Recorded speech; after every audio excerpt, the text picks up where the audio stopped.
साहित्य शिक्षा के इस YouTube चैनल में आप सभी का स्वागत है दोस्तों।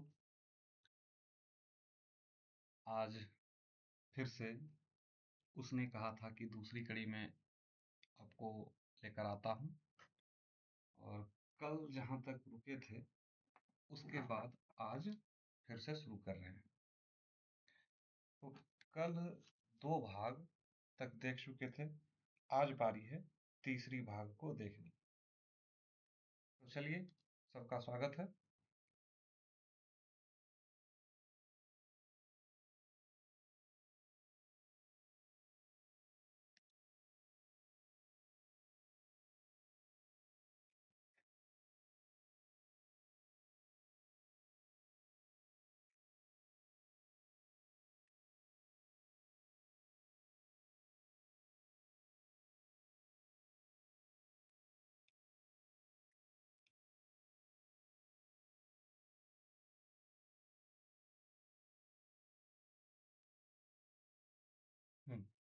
यहीं से हम लोग शुरू करने वाले थे, यहाँ तक पढ़ चुके थे, तीसरा भाग आज से शुरू करने वाले हैं।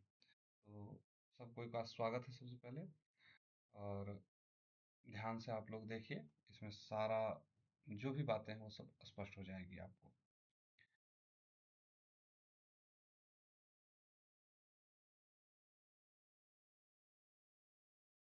कौन जानता था कि दाढ़ी वाले घरवारी सीख ऐसे लुच्चों का गीत गाएंगे, जो गीत वहां पर ये लोग गा रहे थे, है ना। अभी आपको मैंने बताया कि परिस्थिति कैसी थी, और उस परिस्थिति के अनुकूल ये लोग माहौल को, वातावरण को हल्का करने के लिए मजाक, हंसी मजाक, ये सभी चीजें कर रहे थे। पर सारी खंदक पर सारी खंदक इस गीत से गूंज उठी। सिपाही और फिर ताजे हो गए, है ना। जैसे जैसे ये मजाक मस्ती हो रही थी, ये सभी फ्रेश हो जा रहे थे। ये इनके फ्रेशनेस के लिए ही किया ही जा रहा था। मानो 4 दिनों से सोते और मौज ही करते रहे हों। इन्हें कभी कोई थकावट महसूस ही नहीं हुई। तीसरा भाग है, दोपहर रात गई अंधेरा है ना। दोपहर को रात हो गई, अब अंधेरा आ गया है, सन्नाटा छाया हुआ है। बोधा सिंह खाली बिस्किटों का बिस्कुटों के बोधा सिंह खाली बिस्कुटों के 3 टीनों पर अपने दोनों कंबल बिछाकर लहना सिंह के 2 कंबल एक बड़ान कोट ओढ़कर सो रहा है। लहना सिंह पहरे पर खड़ा हुआ है। एक आंख एक आंख खाई के मुंह पर है और एक बोधा सिंह के दुबले शरीर पर। बोधा सिंह कड़ाह रहा है ना। देखिए क्या है स्थिति। बोधा सिंह क्या है, खाली बिस्कुट के 3 टीन पर अपने दोनों कंबल बिछाकर लहना सिंह के 2 कंबल और एक बान कोट ओढ़कर सो रहा है। लहना सिंह पहरे पर खड़ा है और एक आंख खाई के मुंह पर है और एक आंख बोधा सिंह के दुबले शरीर पर। बोधा सिंह बीमार या कुछ उसके साथ समस्या हो चुकी है। क्यों बोधा भाई, क्या है, पानी पिला दो। लहना सिंह ने कटोरा उसके मुंह से लगाकर पूछा, कैसे हो। पानी पीकर बोधा बोला, कंपनी छूट रही है, रोम रोम में तार दौड़ रहे हैं, दांत बज रहे हैं। अच्छा, मेरी जर्सी पहन लो। और तुम, बहुत कड़ाके की ठंड थी उस वक्त। मेरे पास सीगरी है और मुझे गर्मी लगती है, पसीना आ रहा है। ना, मैं नहीं पहनता। 4 दिन से तुम मेरे लिए हाँ, याद आई, मेरे पास दूसरी गर्म जर्सी है, आज सवेरे ही आई है, विलायत से बन बुनकर भेज रही है मैंने, गुरु उनका भला करे। ये अंग्रेजों के लिए कहा जा रहा है। अंग्रेज ही उस वक्त जो भी युद्ध में सिपाही थे, चाहे जो भी था, क्योंकि उस वक्त भारत क्या था, अंग्रेजों के शासन में था। तो यहाँ के सिपाहियों का सारा देख रेख उन्हीं के द्वारा किया जा रहा था। यों कहकर लहना अपना कोट उतारकर जर्सी उतारने लगा। सच कहते हो और नहीं तो झूठ।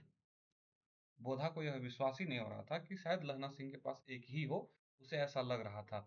लेकिन वो इसे झुठलाकर दूसरा कोट होने की बात कहकर उसे ये दे रहा है। यों कहकर ना ही करते बोधा को उसने जबरदस्ती जर्सी पहना दी और आप खाकी कोट और जीन का कुर्ता पहनकर पहरे पर खड़ा हुआ। मेम की जर्सी की कथा केवल कथा ही थी, कल्पना ही थी, वह कोई वास्तविकता नहीं था। आधा घंटा बीता, इतने में खाई के मुंह से आवाज आई, सूबेदार हजारा सिंह। कौन? लेफ्टिनेंट साहब? हुकुम हुजूर। देखिए यहाँ पर क्या है, यहाँ से थोड़ा सा ट्विस्ट है। क्या है देखिए, आधे घंटे बाद इतने में खाई के मुंह पर से एक आवाज आती है, और यह आवाज है, बोला जा रहा है क्या, सूबेदार हजारा सिंह, मतलब हजारा सिंह को खोजा जा रहा है। और ये कह रहे कौन? लेफ्टिनेंट साहब। हुकुम हुजूर कहकर सूबेदार तनकर फौज सलाम करके सामने हो गया। ठीक है,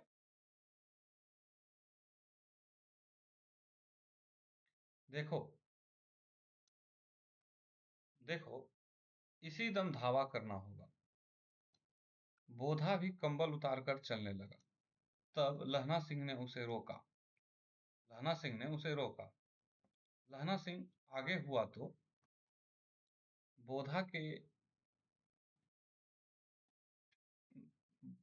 बोधा के बाप सूबेदार ने उंगली से बोधा की ओर इशारा किया। लहना सिंह समझकर चुप हो गया। है ना? यहाँ पर बोधा के बाप सूबेदार ने उंगली से बोधा को इशारा किया और लहना सिंह समझकर चुप हो गया। पीछे 10 आदमी कौन रहे? है ना? इस एक बड़ा हुजूत हुई, इससे एक बड़ी हुजूत हुई।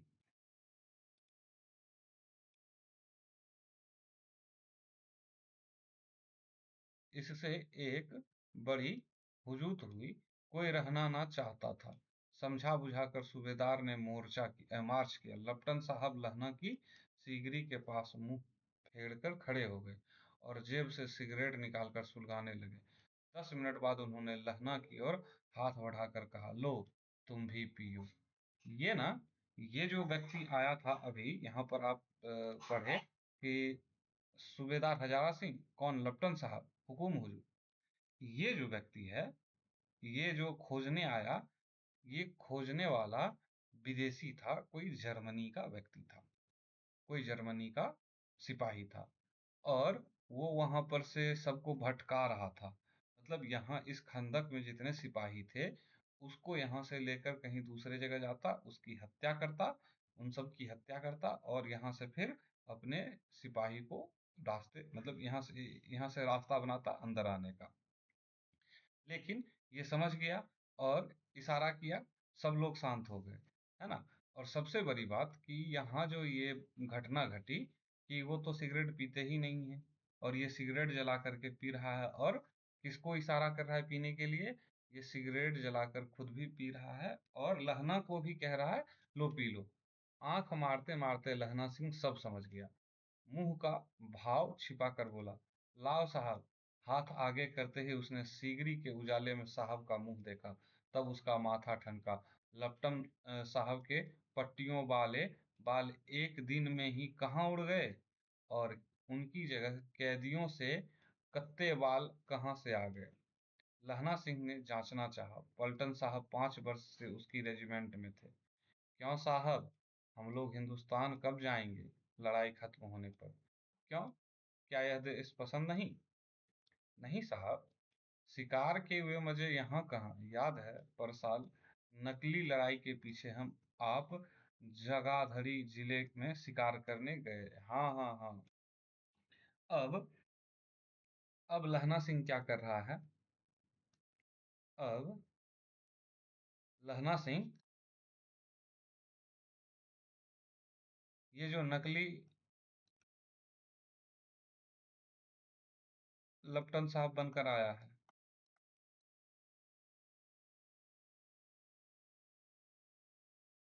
नकली लेफ्टिनेंट साहब बनकर आया है, उसका जांच कर रहा है ना?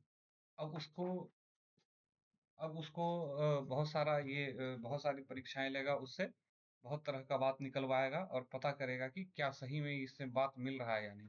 वही जब आप खोते पर सवार थे और आपका खानसामा अब्दुल रास्ते के मंदिर में जल चढ़ाने को रह गया था।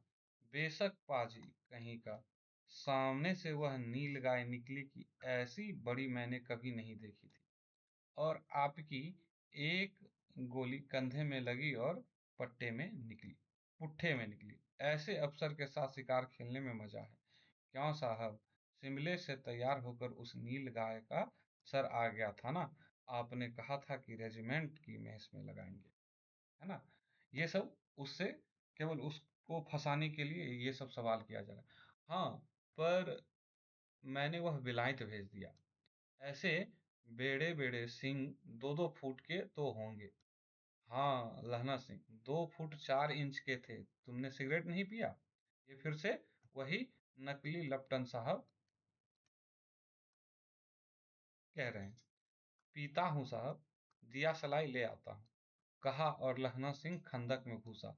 अब उसे संदेह नहीं रहा था। उसने झटपट निश्चय कर लिया कि क्या करना चाहिए। अंधेरे में किसी सोने वाले से टकराया। कौन? वजीरा सिंह। हाँ। क्यों लहना, क्या कयामत आ गई है? जरा तो आंख लगने दी होती। वो तो सो रहा था, अब ये फटाक से जगा दिया उसको। चूंकि इसके पास तो समस्या ये देख रहा है कि यहाँ पर तो मौत साक्षात नाच रहा है। वो अब सबको जगाएगा और सबको सचेत करेगा। होश में आओ, कयामत आई है और लपटन साहब की वर्दी पहन कर आई है। क्या?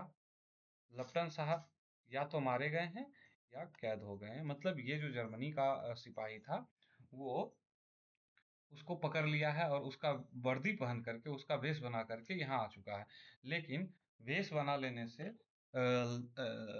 चाल चलन व्यवहार तो बदल नहीं जाएगा ना। तो उसका व्यवहार तो उसी रूप में था जैसे उसका स्वाभाविक है। उनकी वर्दी पहनकर कोई जर्मन आया है। सूबेदार ने इसका मुंह देखा, मैंने देखा और बातें की। सोहरा साफ उर्दू बोलता है। सोहरा साफ उर्दू बोलता है, पर किताबी उर्दू, और मुझे पीने को सिगरेट दिया है। तो इन सभी चीजों के माध्यम से वो पता लगा लिया कि लप्टन साहब बदल चुके हैं। लप्टन साहब कोई और हो गया, जर्मन सिपाही है। तो अब क्या करें? तो अब क्या करें? अब मारे गए, धोखा है। सूबेदार हो रहा कीचड़ में चक्कर काटते फिरेंगे और वहां खाई पर धावा होगा। उठो, एक काम करो, पलटन में पैरों के निशान देखते देखते दौड़ जाओ। अभी बहुत दूर न गए होंगे, है ना। उनको खोजने के लिए ये एक तरकीब बना रहा है। सूबेदार से कहो कि एकदम लौट आवे, खंदक की बात झूठ है।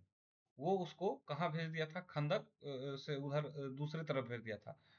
चले जाओ, खंदक के पीछे से ही निकल जाओ, पता तक न खड़के, मतलब उसको पत्ता तक न खुड़ के कह रहा है। लहना सिंह उसको भेज रहा है कि जा करके सूबेदार जी को वापस लेकर के आओ। हजारा सिंह को, सूबेदार हजारा सिंह को वो भेज चुका है। देर मत करो। हुकुम तो यह है कि यही ऐसी तैसी हुकुम की। मतलब उसको हुक्म था कि तुम लोग यहाँ रहना, यहाँ से कहीं मत हिलना, हम देख के आ रहे हैं। लेकिन लहना सिंह अब सबको उसको हुक्म दे रहा है कि जा करके देख करके आओ। तो वह कह रहा है कि नहीं, हुक्म तो ऐसी है कि यहाँ से कहीं नहीं हिलना। तो ये कह रहा है, लहना सिंह कह रहा है कि हुकुम की ऐसी की तैसी। मेरा हुक्म है, जमादार लहना सिंह जो इस वक्त यहाँ सबसे बड़ा अफसर है, उसका हुक्म है। मैं लेफ्टिनेंट साहब की खबर लेता हूँ तब तक। पर यहाँ तो तुम 8 ही हो। 8 नहीं, 10 लाख। एक एक अकालिया सिख 1.25 लाख के बराबर होता है। चले जाओ।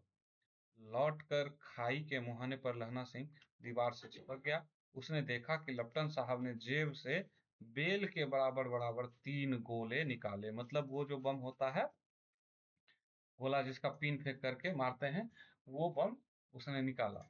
तीनों को जगह जगह खंदक के दीवारों में घुसेड़ दिया और तीनों में एक एक तार सा बांध दिया। तार के आगे सूत की गुत्थी थी, जिसे सीगड़ी के पास रख दिया। बाहर की तरफ जाकर एक दिया सलाई जलाकर गुत्थी रखने ही वाला था। इतने में ही, जैसे ही गुत्थी वह रखने वाला था, इतने में ही बिजली की तरह दोनों हाथों से उल्टी बंदूक को उठाकर लहना सिंह ने साहब की कोहनी पर तान कर दे मारा। इतने में ही मौका निकाला और लहना सिंह ने क्या किया? उस नकली पलटन साहब के कोहनी पर एक बंदूक दे मारा। धमाके के साथ साहब के हाथ से दिया सलाई गिर पड़ी। लहना सिंह ने एक कुंदा साहब की गर्दन पर मारा और साहब आंख मीन गांठ कहते हुए, ओह माय गॉड कहते हुए चित्त हो गए। लहना सिंह ने तीनों गोले बीन कर खंदक के बाहर फेंके और साहब को घसीट कर सिगरी के पास लिटाए। जेबों की तलाश ली, 3-4 लिफाफे और एक डायरी निकालकर उन्हें अपनी जेब के हवाले किया। साहब की मूर्छा हटी। लहना सिंह हंसकर बोला, क्यों लपटन साहब, मिजाज कैसा है? मतलब मार खाने के बाद होश मतलब ठीक ठाक तो है ना, मिजाज हरियर? आज मैंने बहुत बातें सीखी। यह सीखा कि सिख सिगरेट पीते हैं, मतलब सिख सिगरेट नहीं पीते, वो उनके मान्यता में है। तो लप्टन साहब चूंकि ये कह रहे थे इसलिए ये मतलब उसको ऑफर किए, तो ये सीख मिला उसको। यह सीखा कि जगाधरी के जिले में नील गायें होती है, जबकि वहां होती ही नहीं है, और उनके 2 फुट 4 इंच के सींग होते हैं। ये सब होते ही नहीं। ये तो केवल उस लप्टन, नकली लप्टन को फंसाने के लिए एक जाल बिछा रहा था। यह सीखा, क्या क्या सीखा देखिए, और थोड़ा थोड़ा है, सीखा क्या क्या कि मुसलमान खानसामा मूर्तियों पर जल चढ़ाते हैं। मुस्लिम काहे मूर्ति पर जल चढ़ाएगा? लेकिन वो वहां पर कह रहा था तो वो मान लिया। और लप्टन साहब खोते पर चढ़ते हैं। पर यह तो कहो, ऐसी साफ उर्दू कहाँ से सीख आए? हमारे लप्टन साहब तो बिना डैम के 5 लफ्ज भी नहीं कह पाते हैं, मतलब बिना वो डिक्शनरी के 5 लफ्ज भी नहीं कह पाते हैं। लहना सिंह ने पतलून की जेबों की तलाशी नहीं ली थी। साहब ने मानो जाड़े से बचने के लिए दोनों हाथ जेब में डाले हों। लहना सिंह कहता गया, लहना सिंह कहता गया, चालाक तो बड़े हो, पर माझे का लहना इतने बरस लपटन साहब के साथ रहा है ना? उसे चकमा देने के लिए 4 आंखें चाहिए। 3 महीने हुए, एक तुर्की मौलवी मेरे गांव में आया था। औरतों के को बच्चे होने का ताबीज बांटता था और बच्चों को दवाई देता था।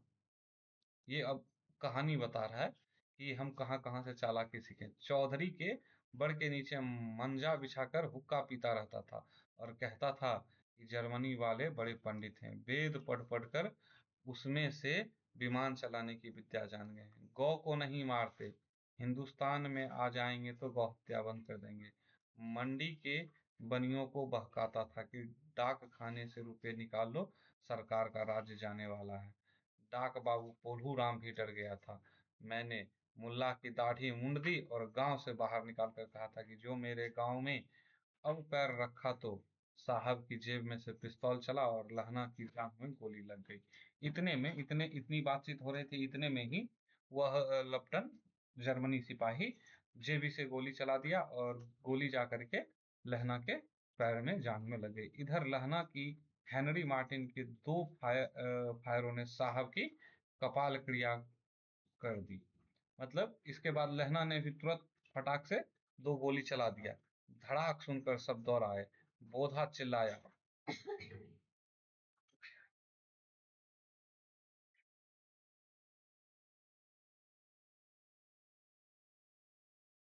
बोधा चिल्लाया, क्या है?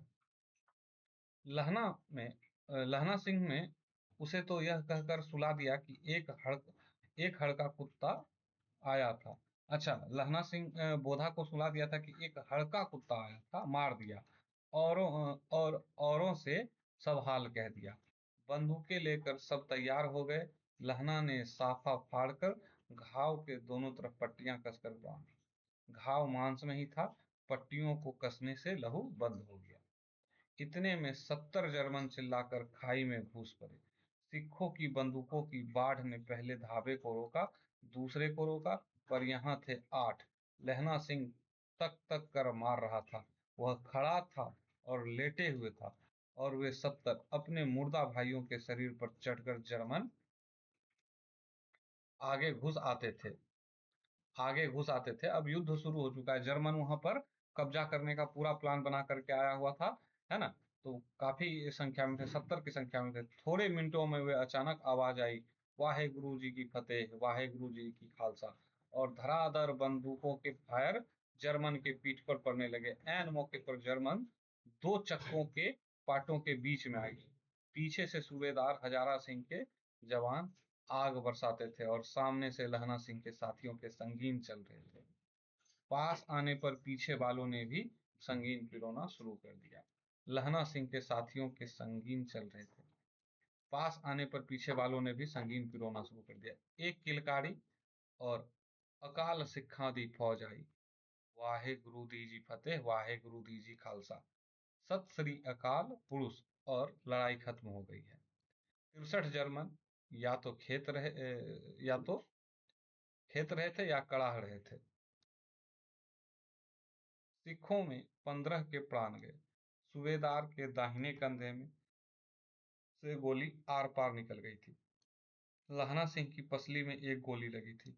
उसने घाव को खंदक की गीली मिट्टी से पूर दिया था, मतलब पूरा भर दिया, घाव को मिट्टी से भर दिया। बाकी का साफा कसकर कमर बंद की तरह लपेट लिया। किसी को खबर नहीं हुई कि लहना के लहना का जो दूसरा घाव लगा। ठीक है। लड़ाई के समय चांद निकल आया था, ऐसा चांद जिसके प्रकाश से संस्कृत कवियों का दिया हुआ छई नाम सार्थक होता है।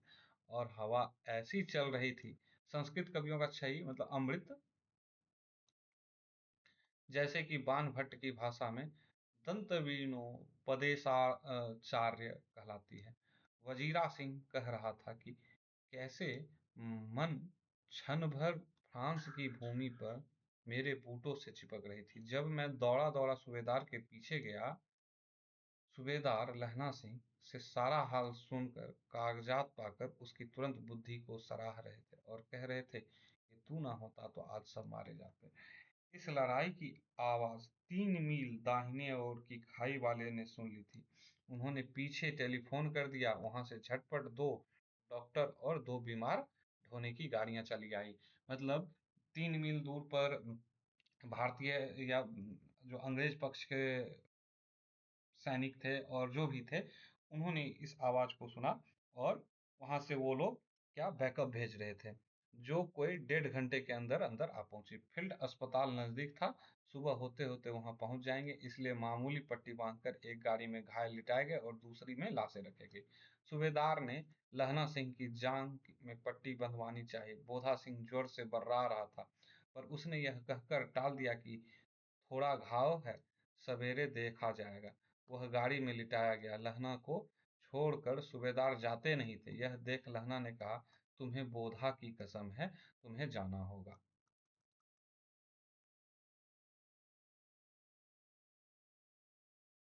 अब उसे बोधा की कसम मिल गई, अब वह तो जाएगा ही, और सूबेदारनी जी की भी सौगंध है।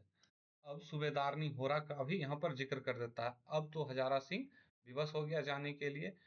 तो इस गाड़ी में ना चले जाओ, और तुम मेरे लिए वहां पहुंचकर गाड़ी भेज देना। और जर्मन मुर्दों के लिए तो भी तो गाड़ी आती होगी, मैं उसी में चला जाऊंगा। मेरा हाल बुरा नहीं है, देखते नहीं, मैं खड़ा हूँ। वजीरा सिंह मेरे पास है ही। अच्छा, पर बोधा गाड़ी पर लेट गया। भला आप भी चढ़ जाओ। सुनिए तो, सूबेदारनी होड़ा को चिट्ठी लिखो तो मेरा मत्था टेकना लिख देना। और जब घर जाओ तो कह देना कि मुझसे जो उन्होंने कहा था वह मैंने कर दिया। है ना? उसने कहा था और उसने जो कहा था वो यहाँ उन्होंने कह दिया, ये भी संदेश भिजवाना था। सूबेदारनी होरा ने कहा था कि अब क्या कहा था वो आगे इसमें दिया हुआ है, अब उसमें आप सुनिएगा। और ये वहां संदेश भिजवा रहा है। ये उन दोनों को पहले भेज देना चाह रहा है, ये उसके ऊपर जिम्मेदारी थी, क्योंकि होरा ने कहा था कि आप दोनों की रक्षा करना, दोनों की रक्षा करना। होरा ने कहा था किसकी किसकी रक्षा करना? बोधा। बोधा होरा का पुत्र है और हजारा सिंह पति। इन दोनों की रक्षा करने की बात कह करके लहना सिंह को भेजा। तो अभी इन्होंने तो मरते मरते तक हजारा सिंह की भी और बोधा की भी रक्षा कर लिया। बोधा को तो निकलने नहीं दिया था, बल्कि बोधा को अपना स्वेटर, कंबल, ये मतलब कोट, ये सब सब दे दिया। है ना? गाड़ियां चल पड़ी थी। सूबेदार ने चढ़ते चढ़ते लहना का हाथ पकड़कर कहा, तूने मेरे और बोधा के प्राण बचाए हैं। लिखना कैसा है? साथ ही घर चलेंगे। अपनी सूबेदारनी से तू ही कह देना उसने क्या कहा था। अब आप गाड़ी पर चढ़ जाओ। मैंने जो कहा वह लिख देना और कह भी देना। गाड़ी के जाते ही लहना लेट गया। वजीरा पानी पिला दे और मेरा कवर बंद खोल दे। तर हो रहा है, मतलब भीग रहा है पूरा।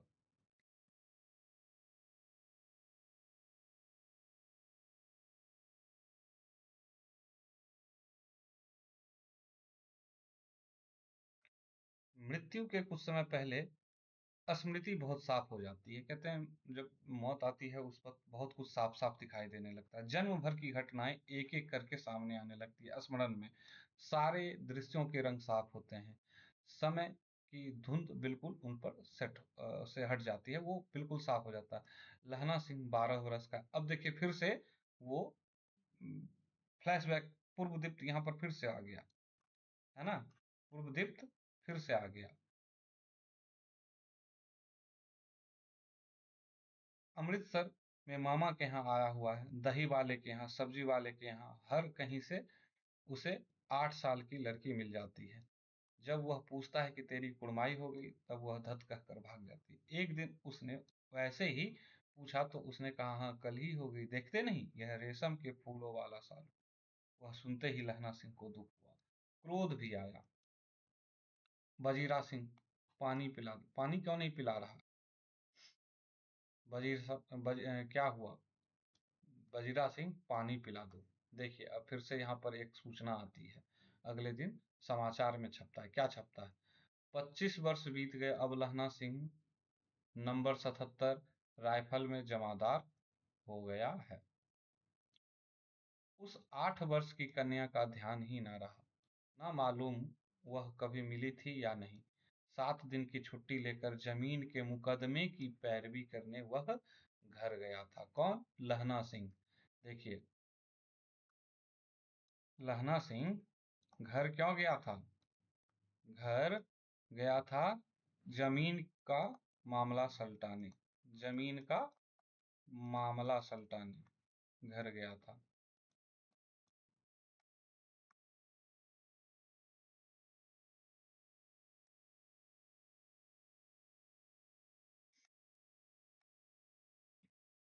है ना। वहां रेजिमेंट के अफसर की चिट्ठी मिली। ये जब घर गया हुआ था 7 दिन के लिए, तो यहाँ पर फिर इसको चिट्ठी आती है। क्या आती है? फौरन चले आओ। साथ साथ ही सूबेदार हजारा सिंह की चिट्ठी मिली। उसमें हजारा सिंह की भी चिट्ठी मिली। और मैं और बोधा सिंह भी लाम पर जाते हैं, लौटते हुए हमारे घर होते जाना। मतलब युद्ध पर हमें भी चलना है, लौटते हुए हमारे घर आना। साथ चलेंगे। सूबेदार का घर रास्ते में ही पड़ रहा था और सूबेदार उसे बहुत चाहता था। मतलब लहना सिंह को लहना सिंह को सूबेदार भी बहुत पसंद करता था। अच्छा आदमी था और सबसे उसका व्यवहारिकता अच्छा था, व्यवहारिक था। तो इसलिए ये इसको चिट्ठी लिखता है। कौन? इसको चिट्ठी लिखता है बोधा, हजारा सिंह भी। हजारा सिंह भी इसको चिट्ठी लिखता है, कहता है कि मैं और बोधा भी साथ में लांग पर चलेंगे ही, इसलिए आना और साथ में चलेंगे। लहना सिंह सूबेदार के यहाँ पहुंचा। जब चलने लगे तब सूबेदार बेड़े में निकल कर आया। बोला, लहना सिंह, सूबेदारनी तुमको जानती है, बुलाती है, जा मिल आ। लहना सिंह भीतर पहुंचा। सूबेदारनी मुझे जानती है? वह तो एकदम आश्चर्य। कब से? रेजिमेंट के क्वार्टर में तो कभी सूबेदार के घर के लोग रहे नहीं। मतलब वहाँ जो रेजिमेंट का क्वार्टर होता है उसमें सूबेदार के लोग कभी थे ही नहीं, तो इसको क्या पता कि कैसे जानते हैं। दरवाजे पर जाकर मत्था टेकना कहा। असीस सुनी। लहना सिंह चुप। मुझे पहचाना नहीं? तेरी कुड़माई हो गई? धत कल ही हो गई, देखते नहीं रेशमी बूटों वाला सालू अमृतसर में। भावों की टकराहट से मूर्छा खुली, करवट बदली, पसली का घाव। फिर से अब यहाँ देखिए, फिर से अब देखिए क्या हो रहा है। फिर से ये आ गया वर्तमान में। फिर से वर्तमान में, फिर से युद्ध वाले जहाँ स्थान पर वो जहाँ घायल पड़ा हुआ है ना। जैसे ही भाव बदल गया, है ना, भावों की टकराहट से मूर्छा खुल गई। और करवट बदल लिया। पसली का घाव बह निकला। बजीरा सिंह पानी पिला। उसने कहा था स्वप्न चल रहा है। सूबेदारनी कह रही है मैंने तेरे को आते ही पहचान लिया। एक काम कहती हूँ, मेरे तो भाग फूट गए। सरकार ने बहादुरी का खिताब दिया है। लायलपुर में जमीन दी है। आज नमक हलाली का मौका आया है। और सरकार ने हम तीमियों की एक घघरिया पलटन क्यों ना बना दी, मतलब लेडीज के लिए एक घघरिया पलटन बनाने की बात कह रही है, ताकि ये भी युद्ध में चली जाती, जो मैं भी सूबेदार जी के साथ चली जाती, है ना। एक बेटा है, फौज में भर्ती हुए उसे एक ही वर्ष हुआ है। उसके पीछे चार और हुए, मतलब चार बच्चे और हुए, लेकिन एक भी नहीं जिया। सूबेदारनी रोने लगती है। अब दोनों जाते हैं मेरे भाग।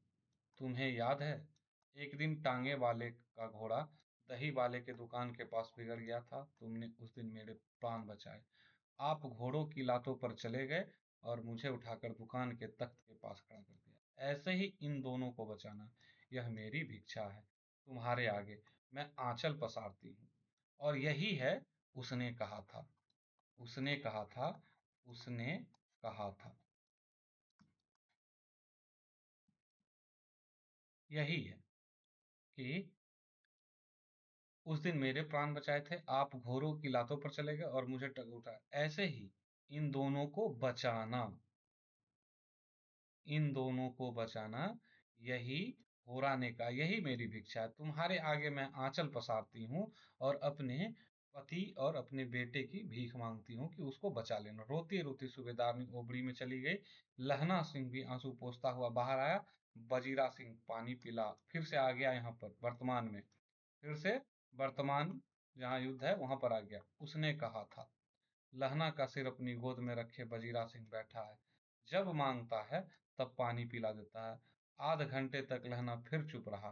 फिर बोला, कौन? कीरत सिंह?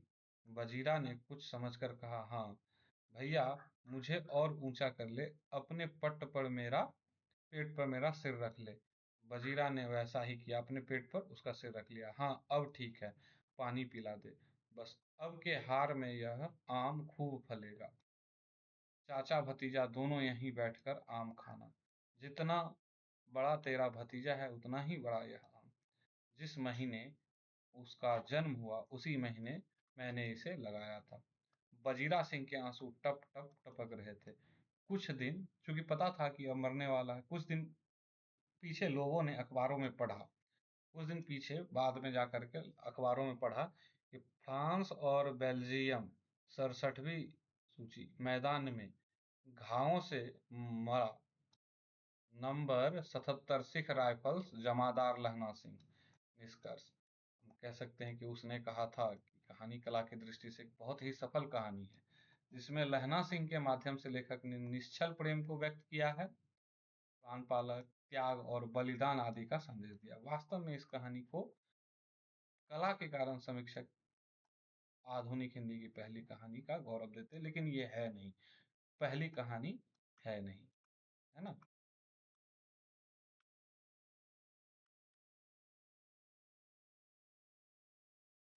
तो ये रहा, उसने कहा था, है ना। अब अगली कक्षा में इसका हम लोग समीक्षा देखेंगे। इसकी समीक्षा देख करके फिर दूसरी कहानी पर चलेंगे। तो सभी लोग लाइक सब्सक्राइब जरूर कर दीजिएगा और कमेंट में बताइएगा कि क्लास कैसी लगी। मिलते हैं फिर। बहुत बहुत धन्यवाद।